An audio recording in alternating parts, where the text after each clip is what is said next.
Assalamualaikum warahmatullahi wabarakatuh. Perkenalkan, nama saya Monika Destria Fajriana dari jurusan Teknik Informatika Program Studi Pendidikan Teknologi Informasi Universitas Negeri Surabaya 2021B. Di sini saya akan menjelaskan mengenai web server dan DNS server dengan simulasinya. Yang pertama yaitu saya akan menjelaskan mengenai web server. Apa itu web server? Sebelum kita mulai ke simulasinya, kita juga harus mengetahui pengertian dari web server itu sendiri.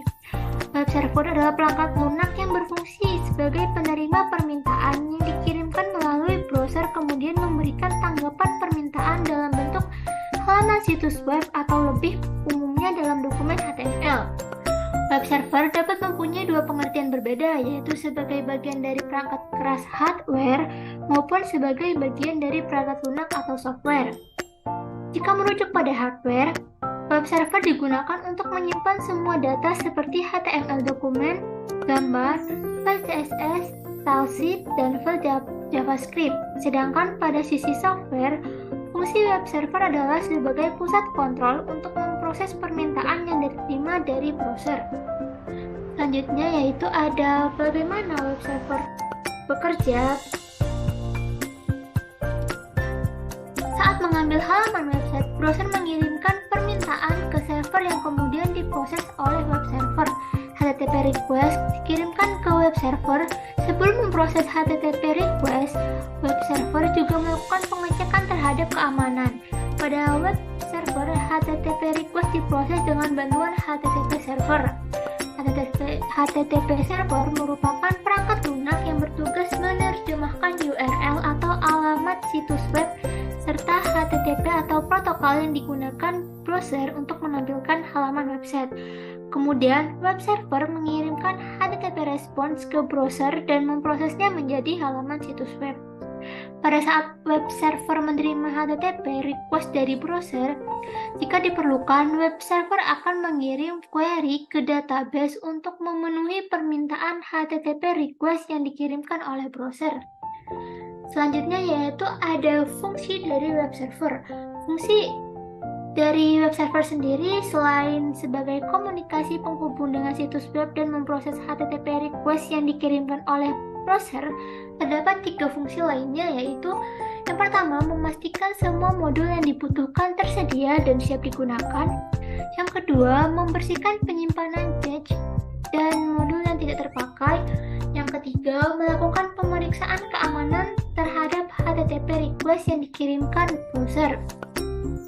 Kemudian selanjutnya ada keunggulan masing-masing web server. Yang pertama yaitu ada Apache. Apache yaitu pengaturan lebih mudah, open source, dan komunitas yang besar. Kemudian ada Nginx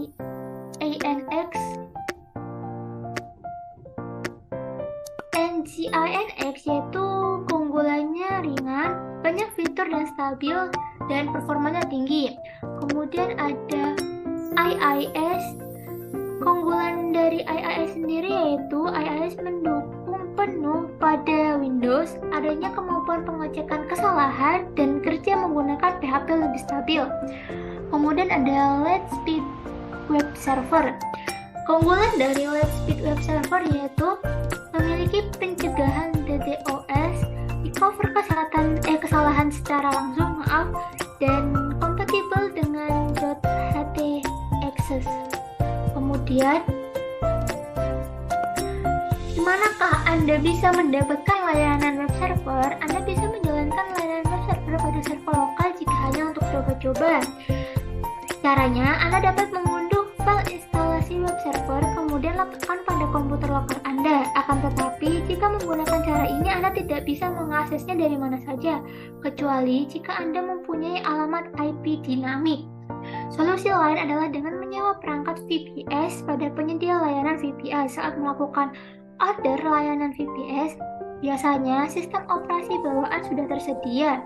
Anda tinggal mengklik saja dan VPS Anda sudah siap dengan sistem operasi yang diinginkan. Ada dan tidaknya web server tergantung pada sistem operasi yang Anda pilih. Ada yang menawarkan web server dengan paketnya. Kemudian yaitu kita akan membahas mengenai HTML atau Hypertext Markup Language.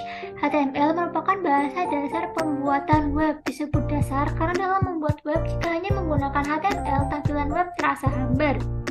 HTML adalah singkatan yaitu dari Hypertext Markup Language. Disebut hypertext karena dalam HTML sebuah teks biasanya dapat berfungsi lain. Kita dapat membuatnya menjadi link yang dapat berpindah dari satu halaman ke halaman lainnya hanya dengan mengklik teks tersebut.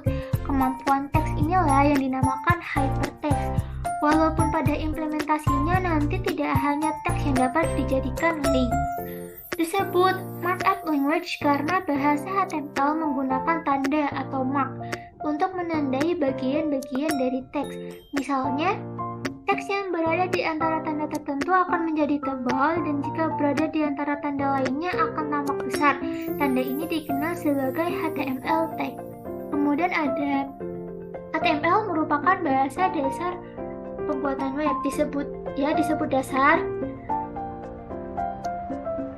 karena jika hanya menggunakan HTML, tampilan web terasa hambar. Kemudian kita akan lanjut ke pengertian HTTP dan HTTPS. HTTP yaitu Hypertext Transfer Protocol adalah protokol jaringan aplikasi yang digunakan untuk sistem informasi terdistribusi kolaboratif dan menggunakan hypermedia. Pengertian lain dari HTTP adalah seperangkat aturan untuk mentransfer file yaitu teks, gambar, suara, video, dan semua file multimedia lainnya di World Wide Web. Setelah pengguna web membuka browser web mereka, secara langsung mereka menggunakan HTTP. HTTP adalah protokol aplikasi yang berjalan di atas protokol TCP/IP dari protokol atau protokol dasar untuk internet. Kemudian yaitu ada HTTPS atau Hypertext Transfer Protocol Secure. HTTPS adalah versi aman dari HTTP yang dilapisi SSL atau TLS sebagai protokol komunikasi data di World Wide Web. Dengan protokol HTTPS memungkinkan komunikasi data antara web client dan web server terenkripsi. Port yang digunakan HTTPS adalah 443. Kemudian kita akan lanjut ke cara kerja HTTP dan HTTPS. Secara singkat, protokol dari HTTP yaitu klien HTTP atau web browser membuat sambungan dengan klik tautan hyperlink atau mengklik URL pada browser dan mengirimkan permintaan dokumen kepada server web hosting. Demo HTTP di server web hosting tujuan menerima permintaan dan mengirim kembali file yang diminta atau file yang terkait dengan permintaan tersebut kepada klien HTTP atau web browser. Cara kerja HTTPS dengan HTTP sebenarnya tidak jauh berbeda, hanya pada bagian validasi HTTPS yang digunakan pada website apakah valid atau tidak. Proses ini dinamakan SSL handshake.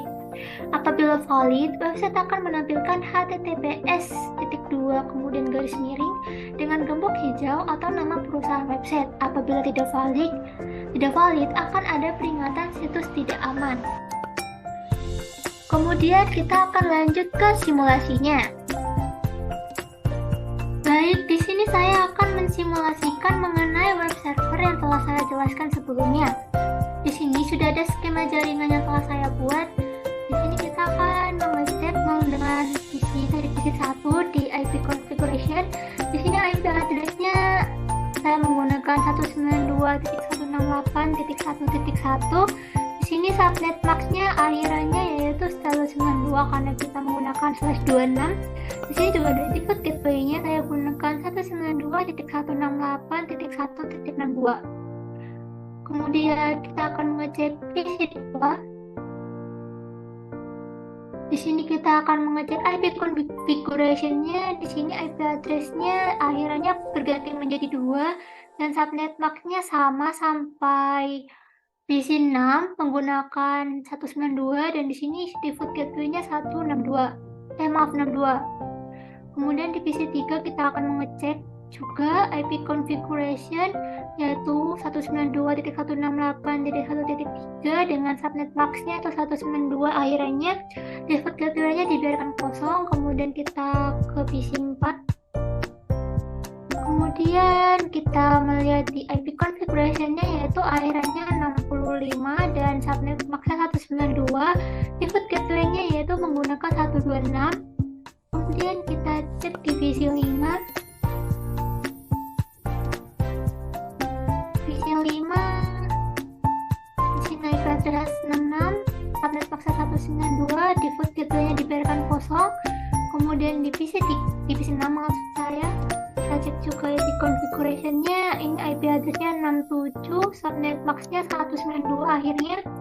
Default gateway-nya dibiarkan kosong. Kemudian kita akan mengecek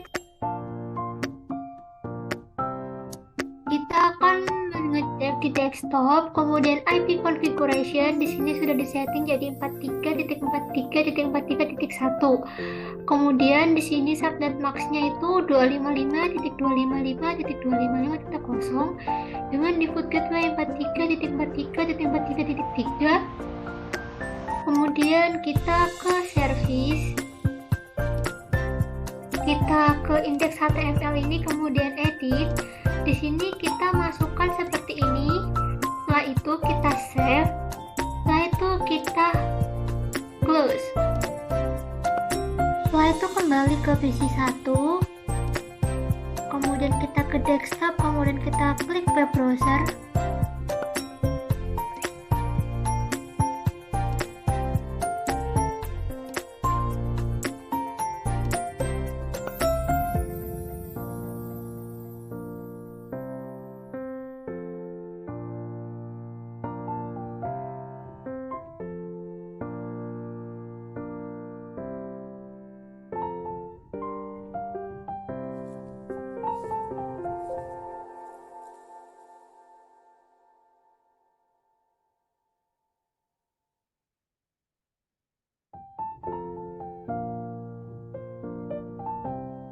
Seperti ini, kita akan mengetik URL-nya http 43.43.43.1, kemudian kita go. Setelah muncul seperti ini, selamat datang di officialwebtelkom.com. Web ini adalah percobaan saja. Jika saya seperti ini, pertanda bahwa browser PC 1 sudah bisa mengakses web server. Kemudian kita close, kita akan ke PC 4.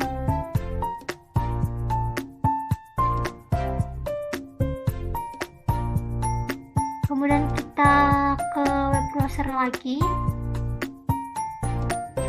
Kalau muncul seperti ini, kita akan mengklik lagi http://43.43.43.1, kemudian kita go code lagi. Kalau muncul seperti ini pertanda bahwa PC 4 juga sudah dapat mengakses web server. Kemudian kita close, kita coba ke laptop.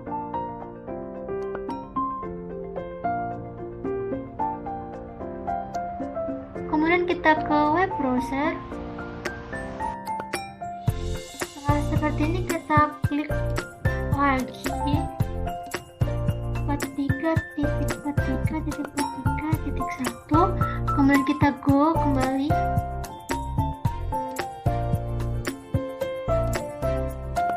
Setelah muncul seperti ini, pertanda bahwa laptop sudah dapat mengakses web server.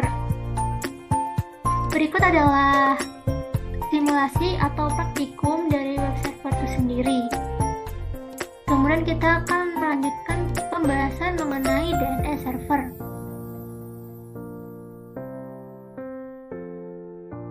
Sebelumnya saya sudah menjelaskan mengenai web server, di sini saya akan menjelaskan mengenai DNS server. Yang pertama-tama tentunya kita harus mengetahui apa itu DNS server karena kita akan melakukan simulasi kembali pada akhir presentasi ini. Apa itu DNS server? Domain Name Server atau DNS adalah sebuah sistem yang menghubungkan Uniform Resource Locator atau URL dengan Internet Protocol address atau IP address. Normalnya, untuk mengakses internet, Anda perlu mengetikkan IP address sebuah website. Cara ini cukup merepotkan sebab ini artinya Anda perlu punya daftar lengkap IP address website yang dikunjungi dan memasukkannya secara manual. DNS adalah sistem yang meringkas pekerjaan ini untuk Anda. Kini Anda tinggal mengingat nama domain dan memasukkannya dalam address bar. DNS kemudian akan menerjemahkan domain tersebut ke dalam IP address yang komputer pahami. Kemudian kita lanjut ke fungsi DNS. Dari penjelasan apa itu DNS, Anda pasti sudah bisa mengira-ngira bagaimana sebetulnya DNS berfungsi. Namun, supaya lebih jelas, berikut dijabarkan dua fungsi DNS. Yang pertama yaitu meminta informasi IP address sebuah website berdasarkan nama domain. Yang kedua, meminta informasi URL sebuah website berdasarkan IP address yang dimasukkan. Kemudian kita lanjut ke bagian-bagian DNS. Prinsip dasar cara kerja DNS adalah dengan cara mencocokkan nama komponen URL dengan komponen IP address. Dan URL pada IP address memiliki bagian-bagian yang saling menjelaskan satu sama lain. Berikut yaitu ada root level domain, merupakan bagian tertinggi dari hierarki DNS. Biasanya ia berwujud tanda titik di bagian paling belakang sebuah URL. Kemudian yaitu ada top level domain, adalah ekstensi yang berada di bagian depan root level domain. Terdapat jenis dua TLD atau top level domain yang umumnya dipakai. Keduanya yaitu generic top level domain atau GTLD dan country coded top level domain atau CCLTD. GTLD biasanya menjelaskan sifat institusi dari pemilik web. Katakanlah website untuk tujuan komersial biasanya memiliki ekstensi .com, lalu .edu untuk institusi pendidikan, dan .gov untuk lembaga pemerintahan. Di sisi lain, CCLTD merupakan ekstensi yang menjelaskan asal negara dari pemilik situs. Misalnya akhiran.id untuk website Indonesia, .au untuk Australia, atau .uk untuk Inggris. Selanjutnya yaitu ada second level domain, yaitu nama lain untuk domain itu sendiri. Ia sering digunakan sebagai identitas institut atau branding. Dalam kasus URL ian.wikipedia.org yang dimaksud SLD adalah Wikipedia. Kemudian ada third level domain atau subdomain, merupakan bagian dari domain utama yang berdiri sendiri. Apabila domain dilibatkan sebagai rumah, subdomain adalah salah satu ruang khusus di rumah itu sendiri. Kemudian yaitu yang terakhir ada hostname. Hostname atau bisa disebut juga dengan scam, ini merupakan bagian yang mengawali sebuah URL. Bagian ini menunjukkan sebuah fungsi dari sebuah website atau halamannya. Contoh paling banyak digunakan yaitu HTTPS atau Hypertext Transfer Protocol Secure. Kemudian kita akan next ke cara kerja DNS. DNS bekerja dalam tahapan-tahapan, dimulai proses meminta informasi atau DNS query, kemudian dilanjutkan dengan tahap-tahap lainnya. Di sini saya akan menjelaskan yang pertama dari DNS query. DNS query merupakan istilah teknik untuk meminta informasi soal IP address. Tahapan ini dimulai ketika Anda mengetikkan URL ke address bar. DNS server kemudian mencari informasi di file host. Jika informasi yang dicari tidak ditemukan, server akan berusaha mencari kepingan informasi atau rekam informasi yang pernah tercatat di sistem. Kemudian yaitu yang kedua ada recursive query. Recursive query itu user memberikan hostname yang mana kemudian DNS resolver harus berikan jawaban. Ada dua kemungkinan jawaban yang diberikan. Pertama, DNS akan menyediakan informasi relevan setelah mencari di root, server, ataupun authoritative name server. Kemudian yang kedua, browser akan menampilkan pesan error karena informasi tidak bisa ditemukan. Kemudian selanjutnya ada iterative query. yaitu user memasukkan hostname. DNS resolver akan mencari cache yang relevan di memori. Jika tidak berhasil, DNS resolver akan mencari informasi di root server dan authoritative name server yang paling dekat dengan dan relevan dengan DNS zone. Kemudian yang keempat yaitu ada non-recursive query. Ini merupakan proses pencarian informasi yang tercepat. Tipe ini tidak memerlukan pencarian di root server atau authoritative name server karena data yang dicari tersimpan dalam cache. Kemudian yang kelima yaitu ada DNS recurser atau DNS Recursive Resolver. DNS Recursor merupakan tahap pertama pencarian informasi. Ketika user memasukkan URL dan tidak menemukan hasil yang valid di cache, sistem akan mencari informasi dalam cache penyedia internet atau Internet Service Provider atau ISP. Kemudian ada root name server. Jika informasi yang Anda cari tak bisa ditemukan di ISP, maka kemudian sistem akan mencari informasi yang Anda butuhkan ke root name server. Root name server merupakan semacam database yang menjawab pertanyaan soal nama domain dan IP address. Server ini tidak memiliki jawaban tepat untuk informasi yang dicari, akan tetapi server ini bisa meneruskan permintaan informasi ke pihak yang lebih mengetahui. Kemudian yang ketujuh ada CLD name server. Dari root name server, sistem akan membaca jenis informasi yang dicari dari top level domain. Setiap CLD seperti .com, .org, .edu, .id, .au, dan selainnya sebagainya memiliki server yang spesifik. Kemudian yang ke-8 dan yang terakhir yaitu ada authoritative name server. Setelah menemukan clue di mana server yang diinginkan, sampailah kita pada authoritative name server. Jenis server satu ini memiliki semua informasi lengkap soal situs web yang dituju. Ketika informasi yang diminta sesuai dengan hasilnya, maka browser akan menampilkan situs web atau halaman yang Anda minta di awal. Kemudian selanjutnya yaitu ada macam-macam DNS. Yang pertama yaitu ada A-record atau address record, yaitu untuk menyimpan informasi soal hostname, time to live atau TTL, dan IP versi 4 address. Yang kedua yaitu ada AAA record, yaitu menyimpan informasi hostname dan hubungannya dengan IPv6 address.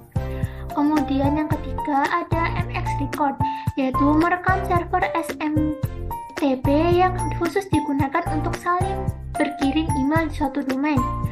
Yang keempat yaitu ada CNAME record, digunakan untuk meredirect domain atau subdomain ke sebuah IP address. Maaf sebelumnya. Kemudian yang kelima ada NS record, yaitu merujuk subdomain pada authoritative name server yang diinginkan. Kemudian yaitu ada keenam ada PTR record, yaitu untuk memberikan izin pada DNS resolver untuk menyediakan informasi soal IP address dan menampilkan hostname. Kemudian yang ketujuh ada CERT record, yaitu untuk menyimpan sertifikat enskripsi atau sertifikat keamanan.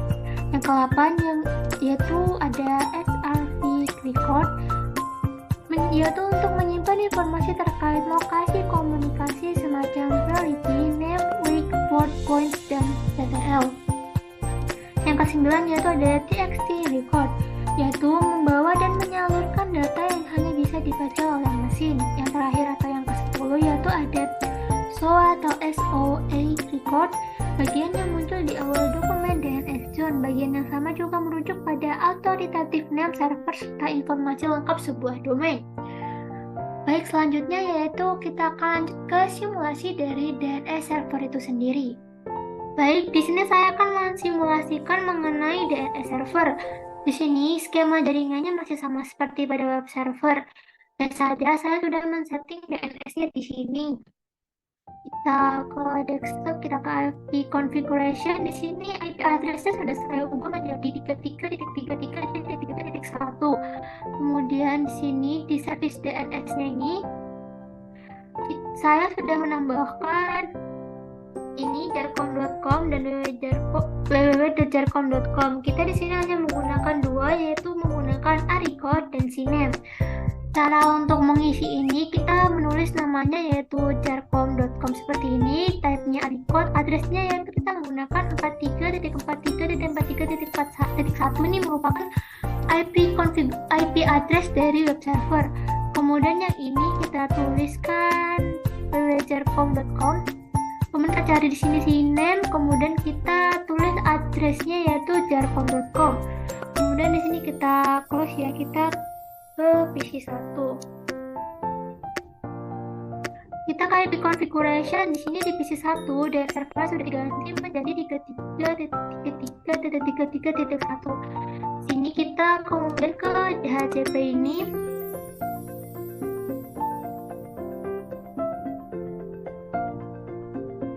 Di DHCP di sini DNS-nya saya ganti menjadi 33.33.33.1. Lalu kita close ya. Lalu kita ke config terlebih dahulu. Kita cek di sini.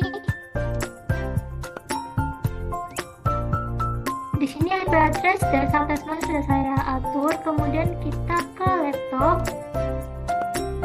Kita ke desktop. Kemudian IP configuration. Di sini DHCP-nya sudah 33.33.1. Coba kita static terlebih dahulu, kemudian kita DHCP. Di sini DNS servernya 333.333.1. Kemudian kita akan melakukan sebuah simulasi, yaitu pertama-tama kita akan ke PC 1. Kemudian kita ke command prompt, kita akan lookup di PC 1 ini ns lookup jarcom.com, kemudian kita enter, kita tunggu.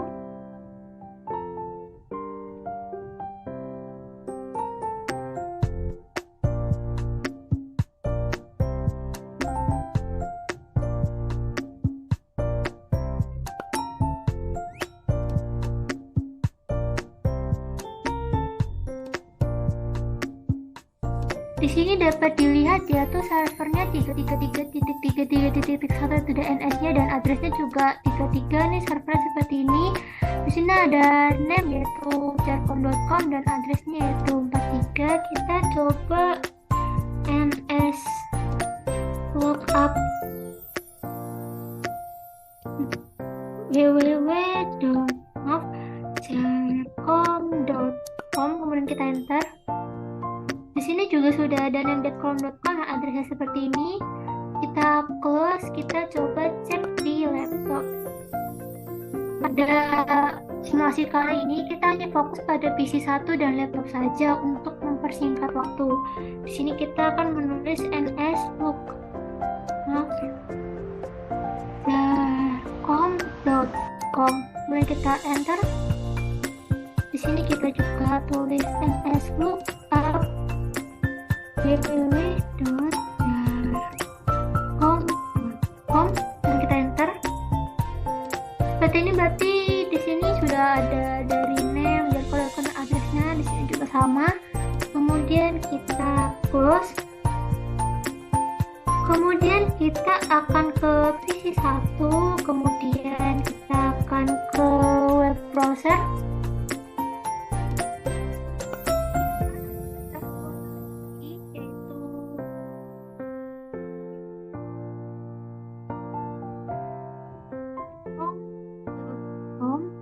Kemudian kita go.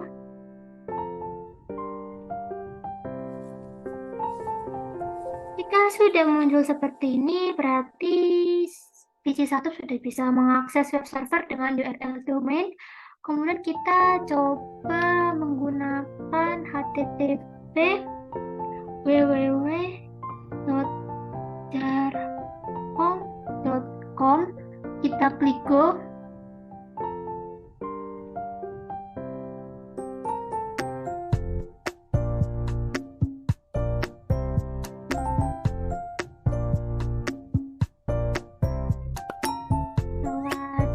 tersebut, hasilnya akan sama seperti ini, tidak ada bedanya. Yaitu berarti kita dapat mengakses web server dengan URL domain. Kita coba ke laptop. Kemudian kita ke web browser. Nah, sudah seperti ini, kita akan mengklik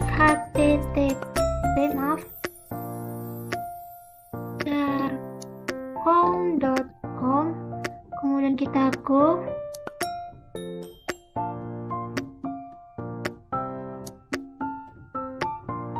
Jika sudah seperti ini berarti sudah berhasil, kita stop. Kemudian kita coba www.jarcom.com, kemudian kita go kembali.